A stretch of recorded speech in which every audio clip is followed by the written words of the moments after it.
The sunny Gold Coast, Queensland, Australia. And over there on the right, you can see the Storm Coaster here at SeaWorld on the spit.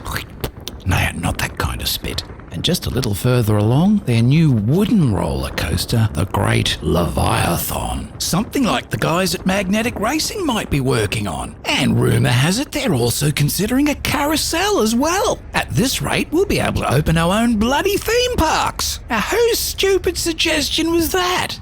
Oh, well, a little bit further along on the spit. Not that kind of spit. Anyway, there we were taking in the sights when all of a sudden we were surrounded by turkeys. And not just one turkey, but 5. 6. Thanks, daughter.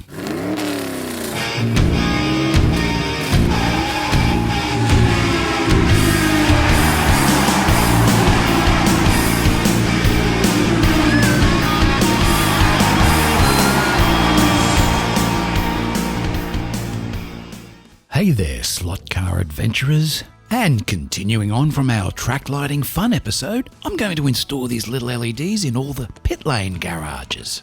Now, after quite a bit of consideration, I realised there's several ways you could do it.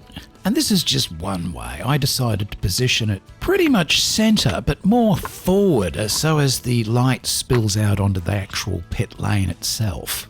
So I've used just a few little drops of super glue gel, and I'm using these heavy files to keep it in place while it dries.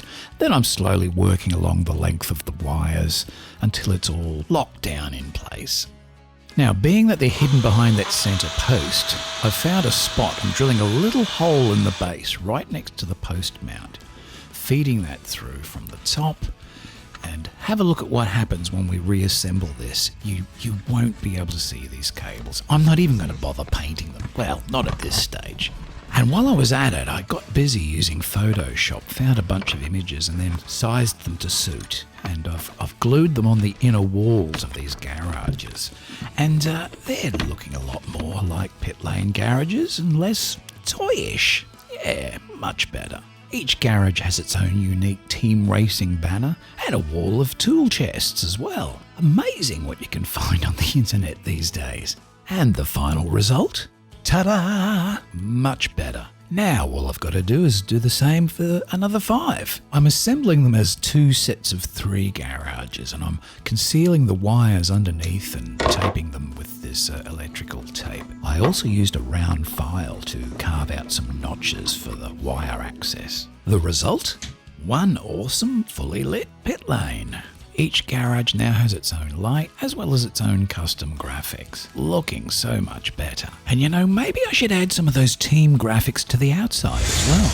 Moving right along, I'm adding a few more of those AliExpress street lights. Now, since the last episode, I did end up crimping those multi-voltage adapters, and I just wired them directly, totally discarding those connectors, which were garbage. And guess what I discovered? The lights were brighter than ever, and I could run many more than just 15. Now here I'm repurposing some old IKEA entertainment unit LED lights. I'm using these as spotlights to light up the Ferris wheel, and while I'm at it, I'm hardwiring these 9-volt magnetic racing light towers. Here's the one I built last week. I'm putting it at the back of the pit lane. Both of these are wired to another adapter set to 9 volts, whilst the IKEA lights have their own adapters. For all these, I've drilled holes in the table and I've run cables underneath. That was great fun. Not. But they work beautifully. Look at that. All lit up. And those IKEA lights have a nice warm white glow that really sets the Ferris wheel apart from the rest of the lighting. Love it. And I'm just realising now that at some point I need to get some lights inside that cafe too. Wiring the rest of those street lights was just a continuation of what I showed you the last time. I think I ended up adding another 4 or 5 all up, leaving me with a few spares. That was money well spent. While I was at it, I had this moody strip light to the front of the table. How cool is that? Of course, I've got it set to red. What else would I set it to? So let's see the full effect so far. Nice. The whole layout's really beginning to come to life. Let's take a closer look. We've got the IKEA lights under the bridges, which were the first lights we actually installed. There's another set over there. This area still needs something.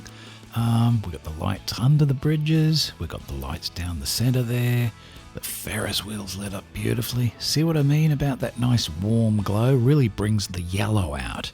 And I think it's looking great. Those magnetic racing light towers are superb. Definitely want a couple more of those somewhere. And the pit lane, the back of the pit lane is looking good. Almost as good as the front, but I just saw something we need to address. But overall, I'm really pleased with how it's taking shape. It's looking really, really cool as far as night racing theme is concerned. In fact, I can't wait to have a go with the cars. Don't forget they have lights too, and that Ferris wheel is the real hero, isn't it? And I think I'll definitely get a couple of those magnetic racing double header track lights for down that other end in that dark patch. So let's fire up some of the cars and have a few laps, night racing style.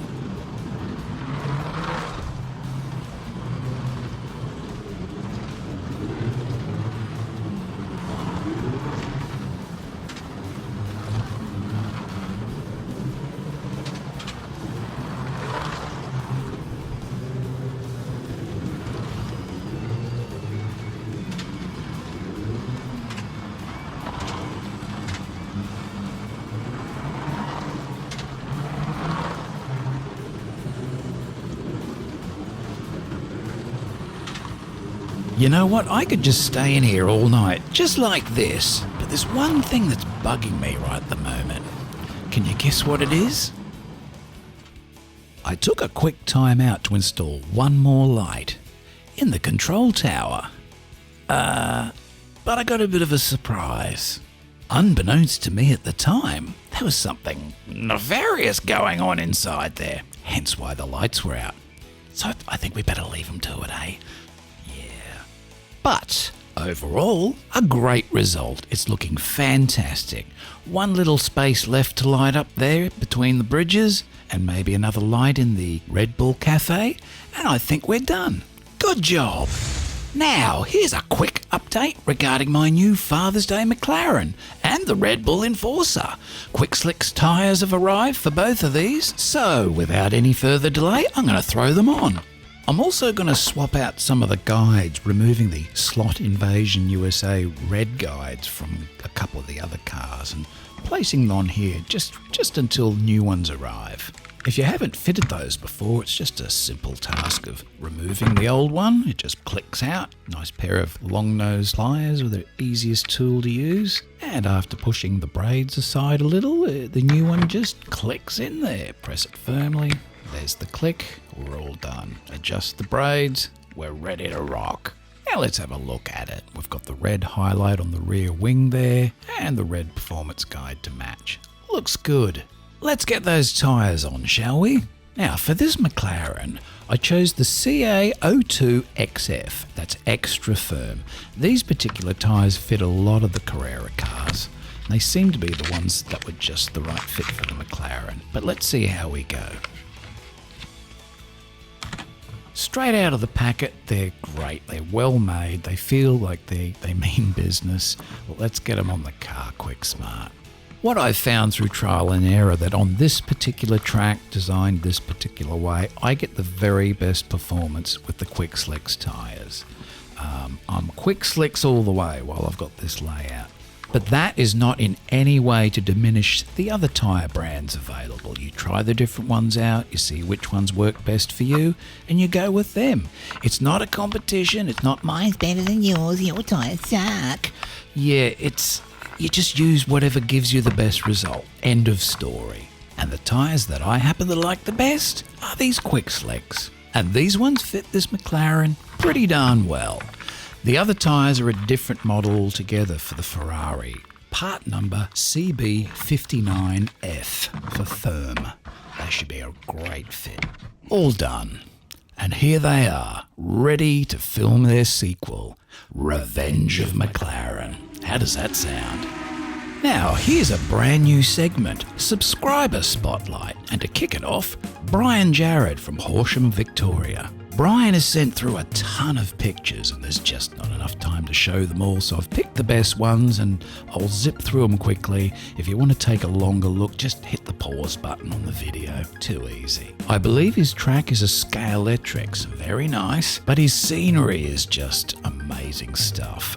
Here's a car that apparently was broken, so he really broke it. A cool camera crew doing an interview, nice. A nifty pot plant using Tyres, lichen and some paint dabs for flowers. A cool refreshing water feature. Race team members scattered around the place, really cool. And being Australia, there's even a bloody kangaroo, how's that?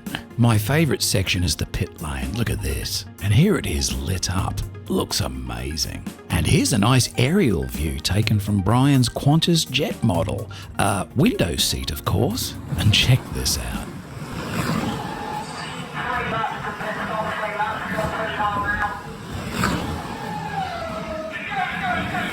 Yeah, that's awesome. So well done, Brian. That's a fantastic SCA Electric layout you got there. Great work. And if you'd like to see your layout featured on my channel, send me 6 of your best pics. Don't send me 1,000,000 like Brian did. 6 pics. And now it's time for... Where's Betty? Where did that girl go? Our girl Betty is usually very punctual and reliable, but early today, she just suddenly disappeared. And no one's seen her since. Can you help us find Betty? She's got to be somewhere. Keep your eyes peeled. Okay, we're in nighttime mode, so this is going to be extra tricky. Where is she? Yeah, can't see much. It's a bit dark. Is she on the bridge? Nope. Is she under the bridge? Nope. Not there. Place is looking a bit deserted, actually. Yeah, very weird. I wonder where everybody is. All 17 of them. Nothing up here. Can't see her. She's not up on the lookout. Not in the middle. No. No show. Not behind the trees. Yeah. Oh, I got it. She's out by the bloody pool again, isn't she? Please don't be out by the pool again. We did that. Oh, bit of a stack there. Oh, I think we're getting warmer. Gotta be here somewhere. Still looking deserted. There's gotta be like a town meeting or something. No, I'm definitely not seeing her anywhere. This is the hardest one yet. Down here. Nope. Hey, what's that? Did you hear that? Oh, what's going on? Oh, she's got her foot stuck on the Ferris wheel. Poor Betty. Get her down. Oh, that must be terrible. All this time she's been going round and round and nobody noticed. Well, maybe except for the T-Rex. He's looking a bit excited. Oh, well, she's all right now. We got her down. No injuries. She's feeling a bit silly, though. That's silly, Betty. And the strangest thing, T-Rex didn't try to bite her on the bum this time. What's up with that? Well, she certainly gets herself in some predicaments, doesn't she? Have a look at this. This just dropped on the Magnetic Racing Facebook page this week. They've got a hot new product. Check it out. As you can see, it's a new floodlight tower, and this looks incredible. It stands about nearly twice as tall as that standard LED light that I put together the other day. And you can have 4 heads or 8 heads on this particular kit. I love it. It's absolutely perfect for that little final dark spot I've got over there in the layout. It'll light that up superbly. It'll look fantastic in that place, and it'll really balance out the layout. It'll balance out with the Ferris wheel up the other end. So I think I'll be going upstairs any moment and placing an order for one of those, that's for sure. And so thanks for watching once again. That's all we've got for today. We'll see you next week on Hughes Garage Slot Car Adventures.